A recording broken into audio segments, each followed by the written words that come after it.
வாரமுறை இதை விட அதிகமான அணி வரப்போகுது அப்படின்னு ஒரு இல்ல ஃபுட்பால் இப்ப அடுத்த வேர்ல்ட் கப் கூட்டுறது இல்லைன்னு சொல்லிட்டாங்க. அப்ப 2030 எந்த காரணம் கொண்டும் கூட்டப்படாது. இந்த 48 தான் இருக்க இந்த 48 தான் இருக்க போகுது. 2030 நம்ம இலங்கை அணிக்கு அடுத்த ஒரு வாய்ப்பு இல்லை.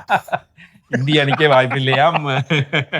உலகக்கிண்ணம் எதிர்பார்த்த அணிகள் உள்ளே, எதிர்பார்க்காத அணிகள் வெளியே அப்படின்ற மாதிரி பலதரப்பட்ட ஒரு சில குழப்பங்கள் இருக்கு. ஆனா நான் நிறைய விஷயங்கள்ல எதிர்பார்த்தேன்னு சொன்னா, நாம எதிர்பார்க்கிற சில முக்கியமான அணிகள் வெளியில போயிருவோம். ஏன்னா நிறைய புது அணிகள் நிறைய அதிர்ச்சி வைத்தியம் கொடுத்தது இந்த அடுத்த சுற்றுக்குள்ள. ஆனா அப்படி ஒண்ணு நடக்கல.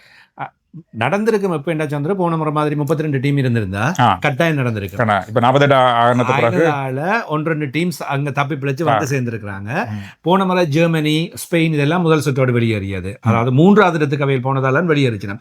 ஆனா இந்த முறை அந்த பலமான பிரபல்யமான முக்கியமான அணிகள் என்று சொல்லப்படுகிற அணிகள் யாவுமே குழுநிலையில் ஏதோ ஒரு வகையில் 2வது இடத்தை பிடித்து விட்டன.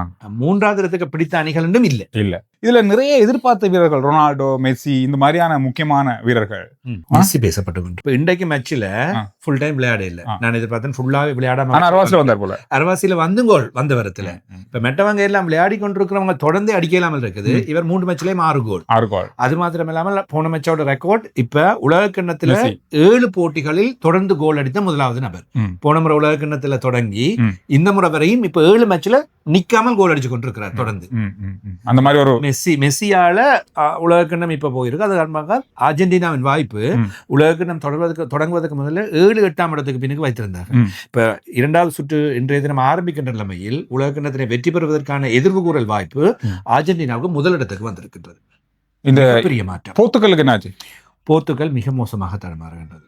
முதலாவது போட்டியில் ரொனால்டோவை மீம்ஸை பார்த்ததும் எனக்கு வந்தது, ஓடி விளையாடு பாப்பா சும்மா ஓய்ந்திருக்கலாம். அப்ப அது மாதிரி ஒரு கதை தான் சொன்னோம். ஓடவும் இல்லை, அதே மாதிரி அவருக்கு போல் கொடுக்க இல்லைன்னு. ஆனா 2வது மேட்ச்ல வந்து நல்ல அக்ரெசிவ் இருந்தது, நல்ல முறையில விளையாடு. ஆனா இன்று நடந்த போட்டியில கொலம்பியா விட்டு கொடுக்கவே இல்லை. மிக மிக சிறப்பாக விளையாடினார்கள். 0-0 2 டீமும் கோல் அடிக்கல. ஆனா கொலம்பியாவுக்கும் அது இன்னொரு பக்கம் பின்னடைவு. கொலம்பியா அப்படின்னு சொன்னா, கொலம்பியா குரூப் ஸ்டேஜ்ல கோல் அடிக்காமல் மேட்சஸை பினிஷ் பண்ணதே இல்ல. போர்த்துகல் கோல் அடிக்க விடையில, போர்த்துகல் கோல் அடிக்கவும் முடியாம போயிருக்கு. 2 அணிகளுக்கு இடையில பெரிய ஒரு பரபரப்பான போட்டியை பார்க்க கிடைத்தது. இந்த 32 அணிகள் முதலிடத்தை பெற்றுக்கொண்ட அணிகள் 2வது இடம் மற்றும் 3வது இடங்களை பெற்ற அணிகளோடு அந்த குழுக்களுக்குள்ள அநேகமா 12 அணிகள், அதே போன்று 2வது இடத்தை பெற்ற அணிகளும் மோதப் போகின்றன. இப்ப போர்த்துகல் மாதிரி அணிகளுக்கு போர்த்துகலுக்கு எப்படி பிரச்சனைன்னா, போர்த்துகலும் குரேஷியாவும் 2 பலமான முக்கியமான அணிகள். ஆனா அடுத்த சுற்றுல உடனடியாக சந்திக்க போகின்றார்கள். இப்ப அங்கதான் பிரச்சனை இருக்கு. அங்க இருந்து ஒரு டீம் வெளியால போகுதுதான் போகுது. எப்படியுமே இப்ப 16 டீம்ஸா வரும்போது நாங்க சொன்ன மாதிரி முக்கியமான இப்ப குரேஷியா அல்லது போர்த்துகல் கட்டாயமா அவுட், என்ன நோக் அவுட், பெனால்டி வரையும் போயாவது ஒரு டீம் தோக்கத்தான் வேணும். 16 டீம் வரைக்குள்ள சமநிலைப்படுத்த முடியாது. இனி நோக் அவுட், தோத்தே ஆக வேண்டும், வெளியே போயே ஆக வேண்டும். அதுக்கெல்லாம் முயற்சி நடக்கும். எல்லா பக்கத்தாலும் நடந்து ஒரு அணி அப்படி அனுப்பிட்டு தான் ஒரு டீம் இப்போ கடைசியா உண்டு எல்லாத்துலயும் இன்ட்ரோண்டா டொஸ் போட்டாவது வெளியே போ. ஒரு டீம் அப்ப வெளியே போகத்தான் போகுது. அதுதான் வந்த பிரச்சனை என்னன்னா, போர்த்துகல் முதலாவது இடத்தை பெற்றிருந்தா கஷ்டமான குரேஷியா அணியை சந்திச்சிருக்க தேவையில்லை. குரேஷியா அணியும் 2வது இடத்தை பெற்றதுனால போர்த்துகலை சந்திக்கின்றது. அப்ப 2 கஷ்டமான அணிகள் சந்திக்கின்றார்கள். அப்ப இவர்களுக்கு எல்லாம் இந்த அதிர்ச்சி வைத்தியம் கொடுத்தவங்க தான் இந்த மெட்ட டீம்ஸ். இப்ப இந்த முறை வழங்கியிருக்க அதிர்ச்சி வைத்தியம் என்னன்னா, இந்த சுற்றுல நீங்க தப்பிடுவீங்க, ஆனா அடுத்த சுற்றுல உங்களுக்கு பிரச்சனை இருக்கு. ரைட். இப்ப வந்து நாம எதிர்பார்த்த இங்கிலாந்து, பிரான்ஸ், ஜெர்மனி இந்த மாதிரியான நாடுகள், ஜெர்மனி பலமாக இருக்கின்றது 3 போட்டிகளோடும். ஜெர்மனி கடைசியில் ஒரு மாதிரி தடுமாறி இருக்கிறாங்க. பிரான்ஸ், அர்ஜென்டினா இது 2 தான் எந்த சிக்கலும் இல்லாமல் அடிச்சு கோல்களை பெற்றுக்கொண்டு போயிருக்கிறாங்க.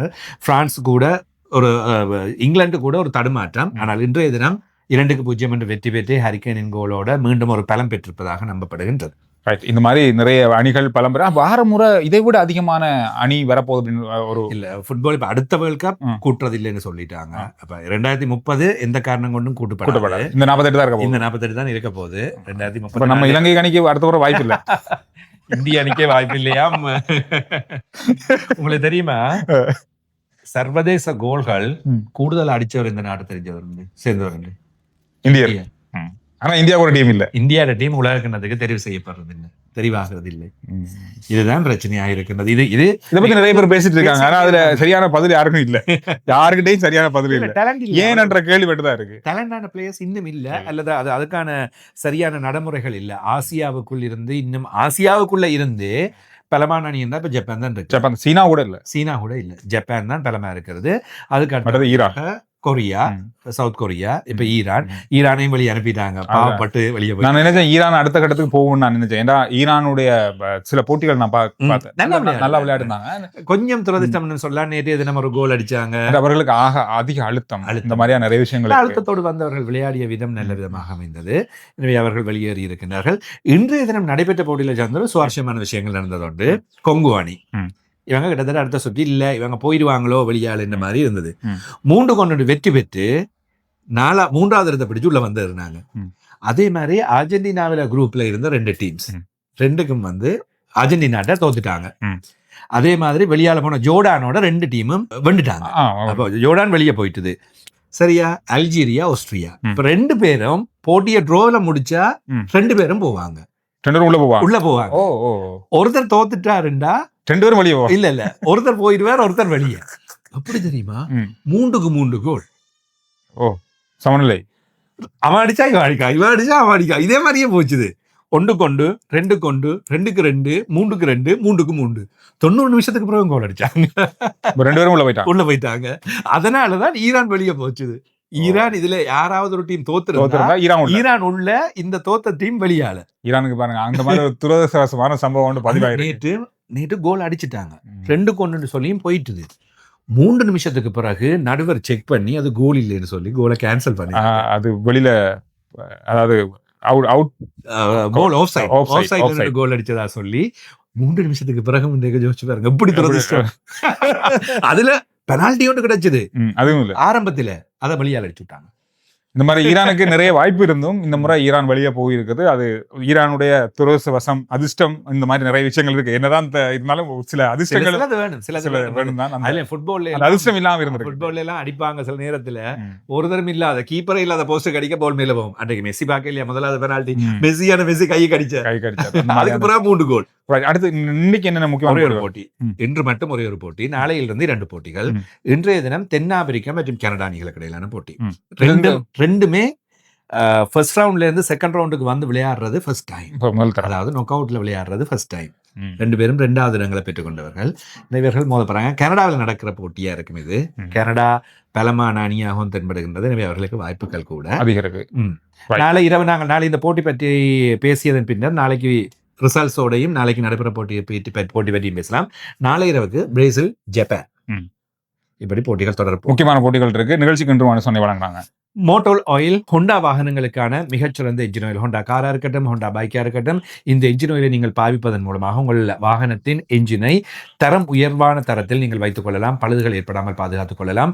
வவுனியா, மன்னார், முல்லைத்தீவு, கிளிநொச்சி மாவட்டங்களுக்கான உத்தியோகபூர்வ விநியோகஸ்தர்கள் NS ரட்னம் மோட்டார்ஸ், இவர்களிடம் இருந்து வருகின்ற ஆயிலை வாங்கி பாவியுங்கள். அதே போல இப்பொழுது ஐடியம் வவுனியாவில் இருக்காங்க. கொழும்புக்கு வந்து நேரத்தை செலவழிச்சு, காசு செலவழிச்சு, இங்கே தங்கி இருந்து இந்த மாதிரி படித்த காலமெல்லாம் போய் இப்போ உங்களுடைய பிரதேசங்கள்லேயே உங்களுக்கு ஏற்ற வகையில் அத்தனை கற்கனர்களையும் டிப்ளமாக்களை படிக்கக்கூடிய வகையில் ஐடியம் இப்பொழுது வவுனியாவில் இருக்கு. டிப்ளமாவை தாண்டி டிகிரி என்பது degree management, business management degree, low degree. இப்போ நிறைய பேர் லோ படிக்கிறாங்க. லோ டிகிரி அங்கேயே நீங்கள் படிச்சு கொள்ளலாம்.